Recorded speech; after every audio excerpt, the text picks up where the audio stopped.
નમસ્તે વાલા ફેસબુક મિત્રો, ભરત ગોઠડિયા આપની સમક્ષ રજૂ કરું છું આજની મારી બે પંક્તિ. તો સારું છે કે રોગમાં રિપોર્ટ માત્ર હાડ માંસ કે રુધિરના જ થાય છે. અરે સારું છે કે રોગમાં રિપોર્ટ માત્ર હાડ માંસ કે રુધિરના જ થાય છે. જો હૃદયના થતા હોત ને તો રોગોની સાથે મોટા મોટા દંભો પણ બહાર આવે.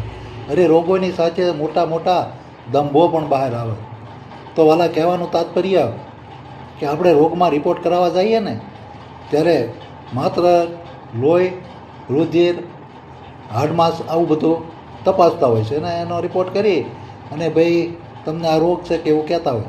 પણ જો હૃદયનો રિપોર્ટ થતા હોત અને એની અંદર તમારી અંદર હું ભર્યું છે, કેવડા કેવડા દમ છે, એ બધું બહાર આવત અને તો કેવી જોઈએ જેવી થાય ખરેખર.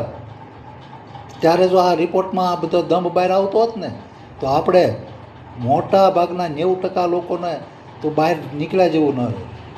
જેને આપણે હૃદયથી સહાતા ન હોય પણ દંભ એવો કરતા હોય કે આપણે એને અનહદ સહાઈએ છીએ.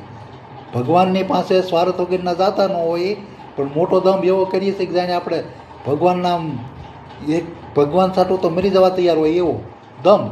જો હકીકતે મરવાનું થાય તો કોઈ તૈયાર નથી, પણ દંભ એવો આપણે ભગવાન માટે કોઈ કાંઈ કરવા અંદર ખાને તૈયાર નથી. માત્ર દેખાડો છે. સ્વાર્થ માટે સૌ ધક્કા લે છે, વગર સ્વાર્થમાં કોઈ જાય નથી. મંદિરે જઈ નિસ્વાર્થ પગે લાગી આવવાવાળા બહુ ઓછા.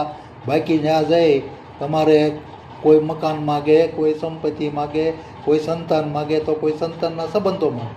ટૂંકમાં કોઈને કોઈ વસ્તુ માગવા માટે જ જાય. માગ્યા વગરનો વી આવે એવા માયના લાલ બહુ ઓછા.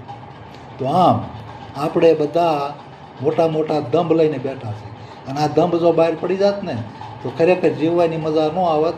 આ તો સારું છે કે દંભમાં કાંઈ દેખાતું નથી એટલે આપણે બધા એનું હાલ્યા કરે છે.